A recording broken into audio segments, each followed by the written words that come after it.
Merci de suivre cette soirée spéciale, l'élection législative anticipée. Premier tour dimanche 30 juin, second tour dimanche 7 juillet et émission spéciale diffusée simultanément, vous l'avez compris depuis le début de la soirée, sur France 3, Centre Val-de-Loire et France Bleu. Bonsoir David Mal. Bonsoir Franck, bonsoir à tous. David Mal, rédacteur en chef de France Bleu Touraine. David, pas besoin d'être hyper spécialiste en politique pour comprendre que cette 4e circonscription est une circonscription à très fort enjeu, n'est-ce pas ? Peut-être la plus intéressante de tout le département d'Indre-et-Loire. Alors, on va voir ça tout de suite. Amélie Rigaud-Danzo qui nous donne quelques éléments qui reflètent, on va dire ça comme ça, la physionomie de cette 4e circonscription. Ah oui, c'est une circonscription qui se situe entre ville et campagne avec Joué-les-Tours, deuxième ville d'Indre-et-Loire, et à l'ouest Chinon, qui elle est plus rurale. Elle compte plus de 126 000 habitants qui ont en moyenne un peu moins de 43 ans. C'est donc un peu au-dessus de la moyenne nationale. Cette circonscription est donc vraiment scindée en deux, avec tout d'abord la très urbaine ville de Joué-les-Tours qui bénéficie de l'attractivité de Tours, sa voisine. Elle compte plus de 900 entreprises sur son territoire, dont de gros industriels comme Hutchinson ou encore Safran. Elle est également au carrefour de 2 autoroutes, ce qui lui donne une situation idéale. À l'opposé, la ville de Chinon et son territoire rural, historiquement marqué par l'agriculture et la viticulture, avec notamment l'AOC Chinon, mais aussi par la maintenance industrielle liée à la présence de la centrale nucléaire de Chinon, centrale qui est un véritable poumon économique pour ce territoire, avec 10 500 emplois directs et indirects. Voilà donc à grands traits le dessin de cette 4e circonscription d'Indre-et-Loire. Nos invités maintenant, on commence par Fabienne Colbock, députée sortante, Ensemble pour la République, c'est-à-dire majorité présidentielle. Juste à côté d'elle, Sophie Lagré pour les Républicains. En face de vous, mesdames, Laurent Baumel, la socialiste et la candidate sous les couleurs du nouveau Front populaire. Et enfin, Jean-François Bélanger pour le Rassemblement national. Bonsoir, mesdames. Bonsoir messieurs, soyez les bienvenus sur ce plateau. À ce propos, nous en sommes au 3e débat ce soir, avec bon nombre d'invités, et vous êtes les 2 seules candidates qu'on ait pu recevoir. Est-ce que c'est le hasard ou alors qui a fait ainsi les choses, ou est-ce qu'il y a encore beaucoup de retard dans la désignation des femmes aux élections en France ? Normalement, il y a une loi qui normalement met la parité, et après ça dépend des circonscriptions, mais je pense que j'ai pas regardé là, mais pour Renaissance et la République, Ensemble la République, je pense qu'il y a la parité, en tout cas dans les candidatures. Après, vous n'avez pas l'impression de vous retrouver un peu seul parfois? Alors, pas du tout, moi je suis très fière d'être là, et justement on a besoin d'une pluralité de personnes qui puissent représenter notre territoire, femmes, hommes, profession privée, profession publique, agriculteur ou maintenance, on en a parlé à l'instant, industriel. On a besoin de tous les profils, donc je suis très fière d'être là, d'être femme et de représenter mon territoire et la nation. On rentre dans le vif du sujet. Je lance la question à la cantonade. Est-ce que vous attendiez aussitôt à une dissolution de l'Assemblée nationale, et comment vous l'avez pris, ce fait, Laurent Baumel? Non, bien sûr, on savait depuis 2022 que voilà, le quinquennat, ce nouveau quinquennat d'Emmanuel Macron était marqué par des fragilités, mais on ne s'attendait pas forcément à ce que le président choisisse de dissoudre le soir même d'un scrutin où finalement les Français s'étaient déjà exprimés, puisqu'il rend la parole à des Français qui viennent de s'exprimer. Donc c'est pas complètement lisible en fait cette décision. Bon, mais maintenant qu'elle est là, on a des valeurs, on les défend et on part en campagne, c'est tout. Jean-François Bélanger, cette dissolution, est-ce que c'est un cadeau inespéré ? Non, c'est pas spécialement un cadeau inespéré, parce que c'est une dissolution qui arrive à un moment peu opportun, à la veille des Jeux Olympiques. C'est voire même inconscient de mettre en place une dissolution alors que nous allons avoir un événement planétaire qui va nécessiter quand même... Mais il faut savoir que nous, dans notre mouvement, au Rassemblement national, nous sommes prêts depuis plus d'1 an. Donc ça, voilà, les médias en ont parlé, c'était notre plan Matignon. On savait déjà qu'une dissolution allait arriver à un moment ou à un autre. On pensait plutôt à l'automne, puisque le gouvernement d'Emmanuel Macron aurait présenté un bilan, un budget non à l'équilibre. Donc on savait que ça allait arriver. Nous sommes prêts depuis plus d'1 an. Et nos candidats sont déjà déjà désignés depuis l'automne dernier. Madame Lagré, cette dissolution, elle a provoqué un séisme chez les Républicains, Oui, alors, qui couvait certainement depuis des mois, voire des années. Oui, alors moi, il y a deux choses qui m'interpellent. La première, c'est le peu de jours de campagne qu'on a pour faire campagne. Alors, c'est un déni de démocratie totale. Il y a 2 ans, on était 10 candidats. Aujourd'hui, on est 4 plus 1. Vous allez présenter, je pense, le 5e candidat qui n'est pas là ce soir. C'est clairement un déni de démocratie. Ça, c'est le premier point que je voulais dire. On a très peu de jours pour faire campagne. 78 communes, 126 000 habitants. Voilà, heureusement qu'on n'attend pas la campagne pour rencontrer nos habitants et connaître bien notre territoire. Ça, c'est la première chose. Et la deuxième chose, oui, c'est de dire que les Républicains, on sait que c'est compliqué. Il n'y a pas de secret là-dessus. Oui, ça a été le psychodrame Ciotti. Oui, alors après, c'est vrai que ça tombe mal. En même temps, on est dans la fin d'un cycle politique pour tout le monde. Et je pense que c'est bien de savoir un peu qui se place, à quel endroit et comment on peut repartir sur des bonnes bases. Donc, il était temps de pouvoir repartir sur des fondations solides et on est prêt pour ça. Fabienne Kolbok, autour de la table, personne ne se dit surpris par ces deux solutions. Est-ce qu'elles vous navrent, vous ? Non, pas du tout. On le savait. Vous savez, moi, j'avais écrit peut-être quelques semaines avant en disant à Gabriel Attal, je crois qu'il est temps pour la dissolution parce que c'était une assemblée compliquée, une assemblée où on a pu quand même avancer et voter des lois. C'était pas une assemblée à l'arrêt, mais une assemblée difficile pas simplement par une majorité relative, mais aussi par l'impossibilité vraiment d'être serein dans les débats, d'avoir des débats sur le fond, mais plutôt des débats un petit peu d'invective, d'agressivité. Donc voilà, et je pense que le faire à l'automne, ça aurait été d'autant plus compliqué en plein projet de loi de finances. Je pense que là, ça aurait été irresponsable d'avoir une campagne, certes après les Jeux Olympiques, mais en plein projet de loi de finances. Donc voilà, elle arrive maintenant. Elle est là, maintenant il faut avancer. Et par rapport au déni de démocratie, c'est le propre même de la dissolution. Alors, les règles de la dissolution du nombre de semaines de campagne. On va parler justement, suite à cette situation, du discours et de la parole présidentielle à l'heure actuelle. Et vous pouvez échanger sur ce plateau, parce que j'aimerais bien que vous confrontiez votre opinion. Quand aujourd'hui, on a un président de la République qui parle de risque de guerre civile avec l'échéance électorale. J'imagine que vous n'avez pas du tout la même sensibilité à ce discours, Laurent Baumel.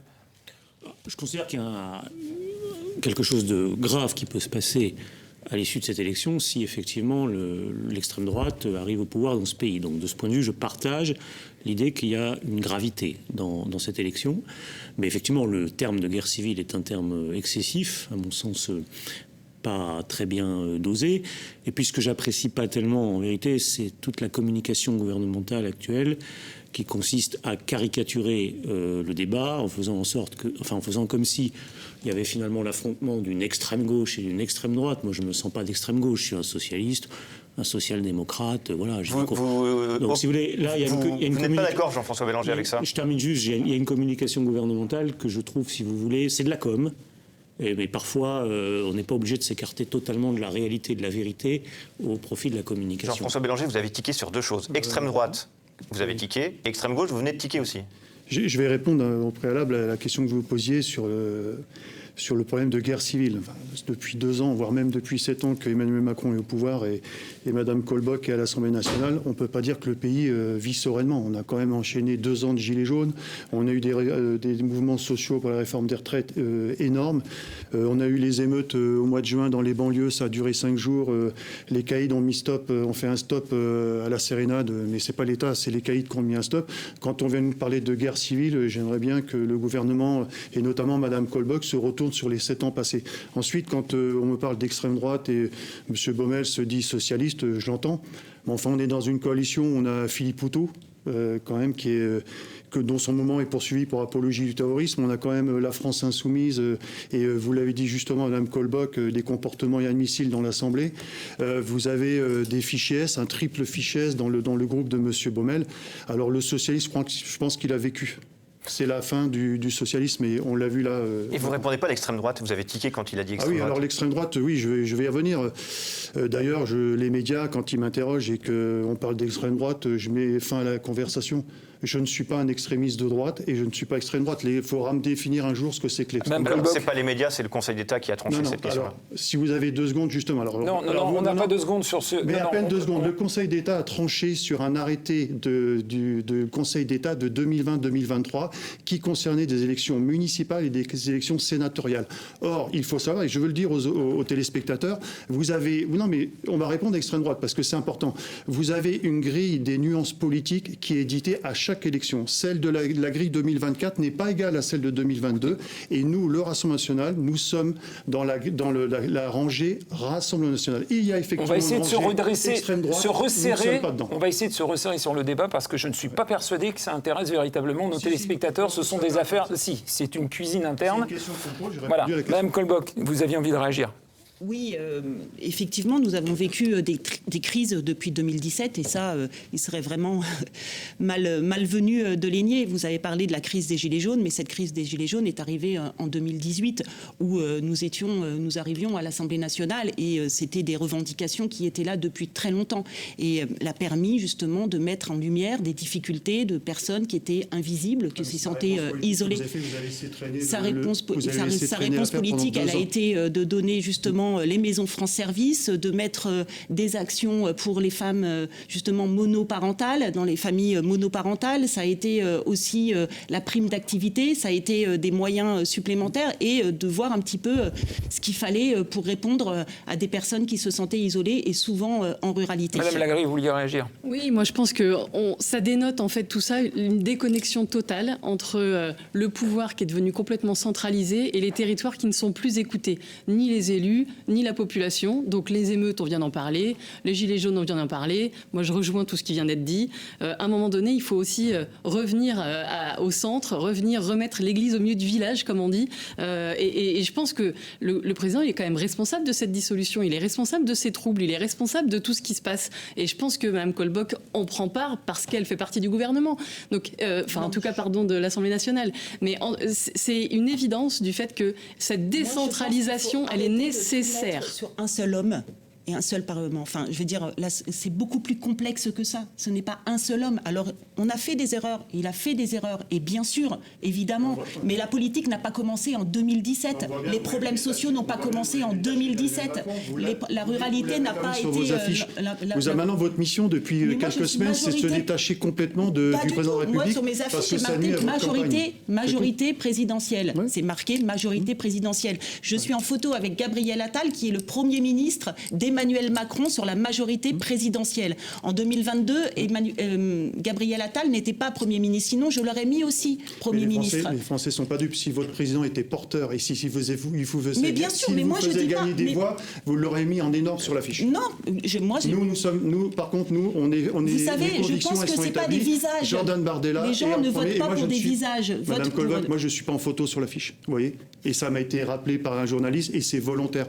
Nous, c'est d'abord la France, le relèvement de la France. Non, mais vous avez qui en photo? Vous avez qui en photo? Eh bien, le futur Vous Premier avez ministre. Qui en photo? Le futur Premier ministre. Laurent Bonnel, ça vous fait sourire. Oui, j'ai quand même envie de vous dire que c'est un peu dommage, parce que je suis d'accord avec vous sur le fait que c'est une élection politique nationale, qu'il s'agit de déterminer une majorité relative ou absolue si possible, et donc une orientation pour le pays. Néanmoins, quand même, dans nos territoires, Fabienne Colbock est députée, je l'ai été, avant nous, Hervé Novelli, Yves Dauge, etc. Dans cette circonscription, il y a quand même une relation, si vous voulez, qui est importante, un peu personnelle avec les habitants. Il y a la nécessité de connaître un peu le territoire, d'y avoir noué des liens, d'y avoir conduit des expériences politiques, associatives ou autres. Donc c'est un peu dommage, malgré tout, je vous le dis, que vous assumiez ce côté politique au point de disparaître totalement en tant que personne, y compris de vos affiches. Là, il y a quelque chose qui est malgré tout un peu excessif. Nous, on ne disparaît pas. Vous aurez noté que les élections européennes, en fait, on peut pratiquement l'assimiler à une élection présidentielle. Jordan Bardella a été mis en tête dans 93% des communes de France. Sur la 4e circonscription, il n'y a que Camp-Saint-Martin et Crissey-sur-Mons où il arrive 2e. Sur l'ensemble des communes de la Circo, il arrive 1er. Donc la suite logique de Jordan Bardella en tête, c'est maintenant voter son gouvernement. Et un gouvernement d'union nationale. Sophie Lagrée. Je pense que c'est un peu réducteur. Je vais répondre et puis je vais rebondir sur ce que vient de dire M. Baumel, si vous me permettez. C'est un peu réducteur de dire que tout le monde aujourd'hui est pro-Le Pen. Je pense qu'il n'y a que 35% des personnes qui sont de cette tendance. Et il y a quand même 2 tiers qui ne veulent pas d'avoir M. Le Pen, ou en tout cas la famille Le Pen au pouvoir. Donc bon, voilà, ça c'est une réalité. Deuxième chose, quand on parle de relations avec les habitants, moi je suis ravie de savoir que M. Baumel est de retour. Il le sait très bien. On est ensemble à la ville de Chinon. Il est dans l'opposition. On est ensemble au conseil communautaire. C'est quelqu'un qu'on ne voit pas souvent. Il ne peut pas dire le contraire. Tout est filmé, retranscrit. Donc oui, c'est vrai, vous avez raison, M. Baumel. Il y a un vrai lien avec le territoire à avoir et pas juste quand il y a des élections. Et ça fait quand même 15 ans, Sophie, que je suis dans le territoire. Je suis d'accord. J'ai été maire de Ballon-Miret, j'ai été député. D'accord, voilà, mais on ne peut pas Alors, venir juste quand il y a des élections. Je comprends. Et juste, ben oui, mais c'est une réalité. Le prenez pas mal, mais c'est une réalité. Ça fait, dans ces 2 dernières années, j'ai été conseiller municipal d'opposition. Comme vous le dites, j'ai pas de responsabilité exécutive, j'ai un travail. Les réunions, elles ont lieu à 18h. Il n'est pas toujours possible de venir au conseil municipal et communautaire. Mais vous pouvez pas nier le fait que j'ai une expérience, une connaissance et un ancrage dans ce territoire. Et c'était juste une remarque que je faisais au candidat du Rassemblement national pour lui dire que c'est un peu excessif de disparaître à ce point de sa propre campagne, de ses propres... Nous allons maintenant, si vous le voulez bien, rentrer sur le fond de certains grands thèmes, parce que, vous l'aurez noté, la plus grande des préoccupations des Français, ça reste actuellement le pouvoir d'achat, pour 55% d'entre eux. Qu'est-ce qui pourrait ramener de la confiance, selon vous, Madame Lagré ? Il est clair que le constat il est assez dramatique. On a un appauvrissement des revenus des salariés, on a 4 millions de taxes en plus de carburant, d'électricité, la hausse de la CSG plus 25%, le reste à vivre en fait du quotidien on confond un peu trop, je pense, le tableau Excel de la Macronie, j'allais dire, et puis le caddie. Quand aujourd'hui avec 100 €, on ressortait avec un caddie et qu'aujourd'hui on n'a plus qu'un sac, ça c'est la réalité du terrain. Donc les Français aujourd'hui, ils veulent pouvoir vivre décemment de leur travail, en sécurité, et ne pas le 10 du mois de se dire mais qu'est-ce que je fais après ? Ça, c'est un vrai sujet. Donc le pouvoir d'achat, oui, c'est une priorité. Moi, je le comprends. Et d'ailleurs, je dirais que le fait d'avoir énormément de voix aux dernières élections européennes pour le Rassemblement national prouve qu'il y a un rejet de la politique qui est menée et qu'il y a le premier sujet, c'est le pouvoir d'achat. C'est clair. C'est clair. Qu'est-ce que vous proposez ? Déjà, le premier sur les pouvoirs d'achat, c'est de retrouver notre souveraineté, qui soit alimentaire, énergétique. Enfin, ça, c'est des sujets qui sont essentiels. Après, c'est le gagner plus, c'est-à-dire que le travail puisse enfin faire qu'on puisse en vivre. Baisser la CSG, les heures défiscalisées, il faut remettre les heures défiscalisées et revoir les taux de défiscalisation, ça c'est important, ça fait partie des sujets essentiels. C'est fait, mais il faut le revoir. On voit que c'est pas nécessaire. Il faut libérer les potentiels en fait de revenus. Suffisant. Pas nécessaire, c'est ce que vous vouliez dire. Suffisant, mais ça, il faut libérer les potentiels de revenus. Aujourd'hui, les gens veulent travailler. Les seniors, on va en parler, j'espère. Les seniors, c'est la seule génération qui va continuer de croître. Les autres générations vont être stabilisées. Les seniors, aujourd'hui, ils sont obligés de travailler. C'est ça, la réalité. Donc, le pouvoir d'achat, il est aussi pour les retraités. Il est aussi pour ceux qui travaillent, il est aussi pour les jeunes qui rentrent dans la vie active. On va faire attention au temps de parole, qui sont équilibrés et calculés en régie. Là, les temps sont à peu près bien, mais on va essayer de continuer jusqu'à la fin de cette émission d'être très équilibré. Sur cette question épineuse du pouvoir d'achat, Fabienne Colbock, vous rétorquez à Madame Lagré, mais tout ça a déjà été fait, on a fait des choses manifestement, ça ne paie pas. Dans les urnes, ça ne paie pas, puisque vous avez été sanctionné, votre majorité a été très, très sévèrement sanctionnée. Bien sûr, et ça je reconnais. Donc, et c'est pour ça les que gens ne comprennent pas, ou vous n'avez pas été convaincant. Non, c'est qu'il y a aussi... Alors moi, vous savez, j'aborde cette campagne avec beaucoup d'humilité. Je sais qu'il n'y a pas de baguette magique et il n'y a pas d'argent magique. Déjà, ce que je veux dire, c'est qu'à un moment donné, quand on est en responsabilité, c'est vous dire la vérité aussi aux Français. Et je pense que ça, c'est important. Donc, nous avons agi pour le pouvoir d'achat. Mais nous avons eu des crises aussi. Nous avons eu la crise Covid, qui a été quand même, je crois, qui a coûté 140 milliards au pays, quand même. Non, mais les Français ont bien vu la relance. Les Français ont vu. La relance. Et le quoi qu'il en coûte, tout le monde a vu. Pour le salaire, on a baissé les tranches d'impôts. La classe moyenne, on a la taxe d'habitation qui a été compensée à l'euro près aux collectivités territoriales. Il y a la redevance télé aussi où nous avons touché et qui a permis justement aussi de l'argent, qui a permis d'avoir un peu plus d'argent à la fin du mois ou de ne pas le dépenser en tout cas pour cette redevance télé. Et qui a créé un autre problème. C'est-à-dire, non, on l'a réglé plus ou moins sur la fraction de TVA qui est encore aujourd'hui pour financer. Et que, voilà, après, il devait y avoir effectivement une loi de finances pour travailler sur le financement pérenne. Mais il y a aussi l'emploi. Et je pense que l'emploi, nous avons baissé aussi les cotisations sociales des salariés et des entreprises, mais aussi des associations, pour qu'ils puissent embaucher et qu'ils puissent mieux payer aussi leurs salariés. Nous l'avons fait, ça s'est oublié parce que c'était lors du premier quinquennat. Et là, nous voulons aller plus loin, et Gabriel Attal l'a annoncé hier lors du débat, de pouvoir alléger aussi les charges sociales pour pouvoir mieux rémunérer. Parce que un SMIC à 1 600 €, aujourd'hui, comme c'est demandé par nous. Mais on l'a fait, je vous ai dit, on l'a déjà fait. On l'a déjà fait. On l'a déjà fait en 2017. Là maintenant, donc non, c'était déjà des mesures qui étaient réfléchies. Et en plus, on a quand même une crise de l'inflation qui a aussi engagé ce pouvoir d'achat, qui l'a augmenté, qui a baissé le pouvoir d'achat. Je pense qu'on ne peut pas nier l'inflation quand même liée à l'énergie, quand même, à la guerre en Ukraine. Oui, je comprends tout. Bon, après, si vous voulez, le sujet, je pense que moi, quand j'ai commencé mon itinéraire politique, le sujet central du pays, c'était le chômage. Bon, c'est un sujet qui reste important. Il y a encore des gens qui cherchent un boulot, qui n'en trouvent pas. Il y a aussi des entreprises, d'ailleurs, qui cherchent des collaborateurs et qui ne trouvent pas forcément les gens. Mais c'est vrai que depuis maintenant une dizaine d'années, ça a été le mouvement des Gilets jaunes qui a été rappelé. Ce que demandent beaucoup de Français qui ont la chance d'avoir un travail, c'est de pouvoir vivre de leur travail. C'est pour ça que, si vous voulez, au niveau du nouveau Front populaire, on a décidé de traiter cette question du pouvoir d'achat de façon assez simple, avec une proposition qui peut être critiquée, je l'entends, mais qui est lisible, qui est de dire on va commencer par augmenter le SMIC de 200 €, parce que ça, c'est un effet de levier sur l'ensemble de l'échelle salariale, et c'est notamment une réponse à toutes ces personnes, je pense notamment les familles monoparentales, qui parfois auraient envie de retrouver un boulot, mais comme vous l'avez dit, le travail n'est pas assez rémunérateur, le salaire de base n'est pas assez rémunérateur, vous avez des gens qui finalement hésitent à reprendre un travail parce que d'un autre côté, elles vont perdre des aides ou des possibilités. Donc vraiment travailler sur la question du salaire minimum. Comment vous financez ça, M. Baumel ? Alors, le salaire minimum, donc c'est les entreprises qui versent les salaires. Donc aujourd'hui, les grandes entreprises qui ont dégagé beaucoup de profits quand même au cours des dernières années, on ne peut pas dire qu'au cours des 20 dernières années, le partage de la valeur ajoutée ait été hyper favorable aux salariés. Donc les grandes entreprises sont capables d'absorber cette hausse du SMIC. Pour les TPE, je suis d'accord que ce n'est pas si simple. Et donc on a prévu des systèmes d'aide pour pouvoir leur permettre d'absorber. Je pense aux toutes petites entreprises, vous avez 1 ou 2 ou 3 salariés, là il est évident qu'il faudra accompagner la hausse du SMIC. Oui, mais l'aide, c'est... Fabienne Colboc, il est question avec Laurent Baumel du chômage, de hausse des salaires, mais il est aussi question du partage de la richesse. Est-ce que sur ce sujet, précisément, on se rappelle la formule du président de la République, le ruissellement, est-ce que ça c'est un échec ? Et il nous reste à titre indicatif un peu plus de 4 minutes avant la fin de cette édition. Mais je pense que ça nous a permis aussi de sauver nos entreprises. Je pense que ce qu'il faut, c'est des entreprises qui viennent s'installer en France. Des industries. On parlait de souveraineté alimentaire, de souveraineté industrielle. On a vu pendant la crise Covid, on a besoin d'industrie.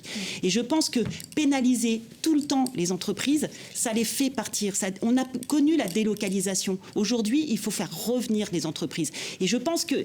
Et le partage de la valeur, les dividendes sont taxés. Je crois que c'est le 2e pays de l'OCDE, la France, qui taxe le plus les dividendes. Donc c'est comme si on parlait souvent, comme si on taxait personne, comme si les riches n'étaient jamais taxés. Les riches payent plus d'impôts, les riches... Alors, un peu moins depuis 7 ans, quand même. Non, mais je veux dire, pourquoi ? C'est pas des cadeaux. Mais non, c'est pas... un peu moins. Mais parce que vous pensez que les emplois, c'est pas important d'avoir ces industries où il y a les emplois. Si, mais quand vous avez supprimé l'impôt sur la fortune, ça crée pas des emplois. Mais il y a eu l'IFI qui a été créé. Oui, il y a eu l'IFI sur l'immobilière. Voilà, j'aimerais avoir la réaction de M. Bélanger, la position très précise du Rassemblement national. Le Rassemblement national, c'est clair. Nous, on s'oriente vers les entreprises et vers le monde de l'entreprise. Il est hors de question de faire un SMIC à 1 600 €. C'est complètement démagogique.